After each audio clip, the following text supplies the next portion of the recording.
Bismillahirrahmanirrahim. Mari kita kembali melanjutkan pembahasan kitab Fathul Mu'in. Masih di bab puasa dan masih di seputar hal-hal yang membatalkan puasa. Kita kali ini akan mulai di kata ini, wastiqo'ah. Bismillahirrahmanirrahim. Wastiqo'atin ay istidai koin. Salah satu yang membatalkan puasa adalah sengaja muntah. Jadi istiqo'ah itu muntah tapi disengaja, bukan muntah secara umum ya. Kalau muntah tidak disengaja, terpaksa itu nggak masalah. Jadi ini masih lanjutan dari penjelasan sebelumnya bahwa seorang yang berpuasa kalau dia sengaja dan mengetahui dan juga tidak dipaksa, apabila dia muntah, maka puasanya batal.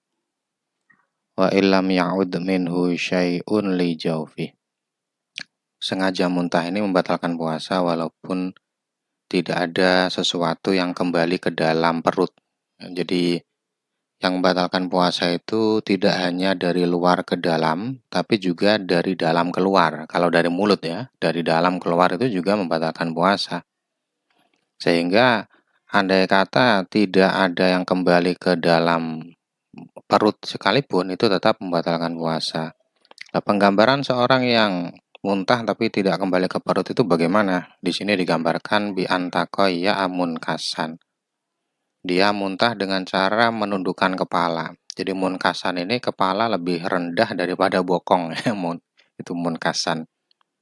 Atau mungkin barangkali dalam i'anah ada penjelasannya. Munkas ini maksudnya bagaimana gitu. Barangkali ada kan lebih enak menjelaskannya. Yang pasti ya maksudnya tadi, munkasan itu seorang yang muntah dengan cara kepalanya di bawah ya, kepalanya ditundukkan sehingga tidak ada ini mutatok ti'an roksahu, jadi menundukkan kepala, hatta soro'a'lahu asfalahu. Kepalanya ditundukkan sehingga bagian atas tubuh ya, bagian atas tubuh ini maksudnya ya pusar ke atas itu berada di bawah. Jadi pusar kepala, intinya ya kepala berada di bawah itu, di bawah apa? Di bawah bokong gitu, itu maksudnya munkasan. Au ada bighairi ikhtiyarih. Atau muntahnya kembali tanpa kesengajaan ya, tanpa kesengajaan. Jadi kalau seperti itu ya nggak masalah. Bahwa ini woyah ya. Maksudnya sengaja muntah itu tetap membatalkan puasa walaupun ada yang kembali, tapi kembali itu tidak ada kesengajaan ya, tidak ada kesengajaan. Nah ini bighairi qasdihi. Di ana hanya dijelaskan ikhtiyarihi ini maksudnya bighairi qasdihi, tanpa ada kesengajaan. Kemudian setelah itu fahuwa muftirun li ainihi. Jadi sengaja muntah itu membatalkan puasa karena dirinya sendiri, bukan karena suatu yang lain. Suatu yang lain itu maksudnya ya tadi, bukan karena adanya sesuatu yang masuk ke dalam perut, tapi memang muntah itu dirinya sendiri membatalkan puasa. Amma idza ghalabahu wa lam ya'ud minhu aw min rikihil mutanajjisi bihi syai'un ila jawfi ba'da wusulihi li haddi dhahiri aw ada bi ghairi ikhtiyarihi fala yuftiru. Ini ada beberapa syarat yang jawabnya sama. Ada beberapa hal yang tidak membatalkan puasa saat muntah, ya saat muntah tidak membatalkan puasa, yaitu apabila ghalabahu. Ghalabahu ini artinya terpaksa, dia terpaksa muntah, maksudnya tidak bisa ditahan, muntah tidak atas dasar kesengajaan ya, muntahnya itu muntah ya memang dipaksa muntah, itu namanya ghalabahu, dia terkalahkan oleh muntah. Kalau muntahnya tidak disengaja dan tidak ada bagian yang kembali ke dalam, bagian dari muntah itu, atau ludahnya yang najis dengan muntah. Jadi muntah itu kan najis ya, sesuatu yang ada di dalam tubuh kita kalau keluar itu kan najis. Nah itu kalau ada orang muntah itu berarti ludahnya mutanajis, ludahnya kena najis. Nah, kalau ludahnya yang mutanajis itu masuk ke dalam, ditelan, ya itu membatalkan puasa. Jadi yang bisa membatalkan puasa bukan hanya muntah yang masuk ke dalam, Ini kalau muntahnya tidak sengaja ya. Jadi ada orang tidak sengaja muntah, tapi ada yang masuk lagi ke dalam ya, masuk lagi ke dalam dengan disengaja muntahnya masuk ke dalam atau ludah yang terkena najis masuk ke dalam, itu batal kalau seperti itu. Kalau tidak ada yang kembali ke dalam, baik muntah atau ludah yang muntah najis, maka ya tidak membatalkan puasa.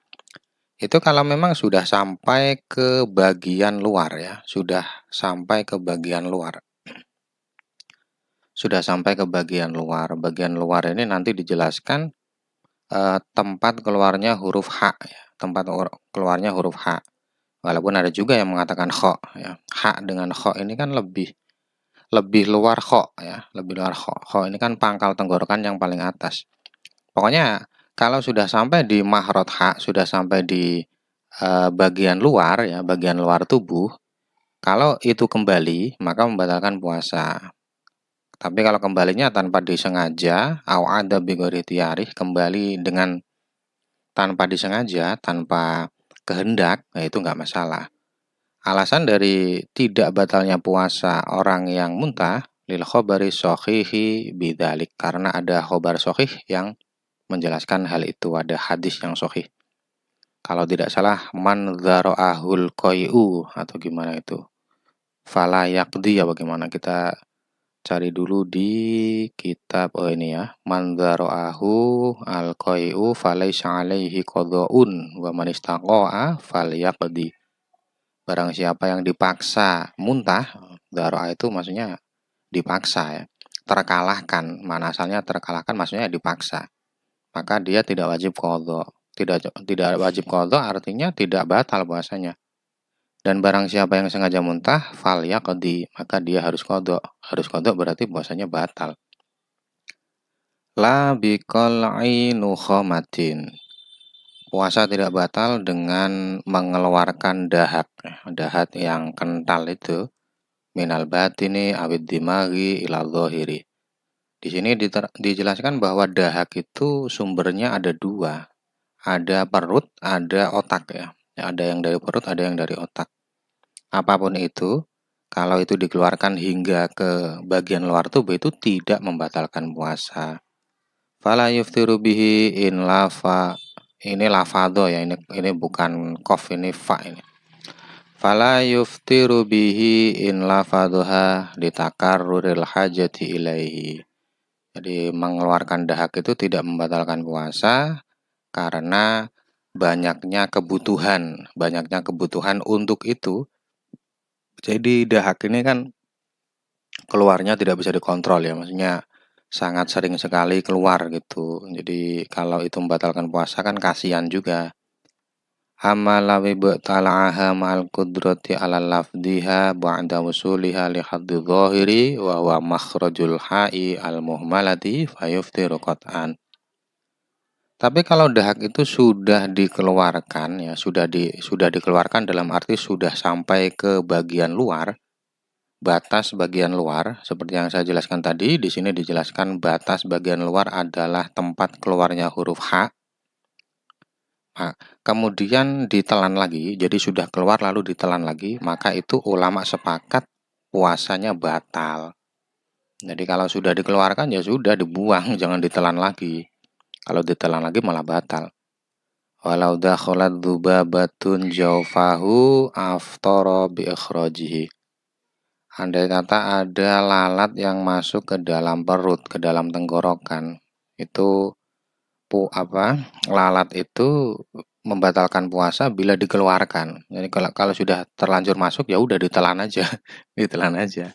Kalau dikeluarkan malah membatalkan puasa. Aftara bi ikhrajiha. Karena ya tadi termasuk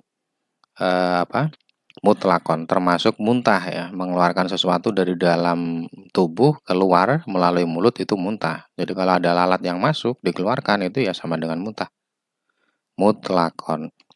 Di sini mutlakon mutlakon ini apakah aidharrohu. Di sini mutlakon maksudnya aidharrohu baqauha, ini fa kurang satu titiknya ya, baqauha aula.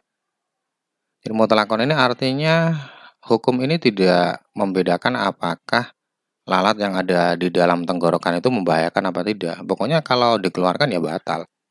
Ya nanti kalau membahayakan biasanya tetap wajib dikeluarkan, puasanya batal tapi tidak dosa. Jadi membatalkan puasa, membatalkan ibadah fardu ini kan dosa ya.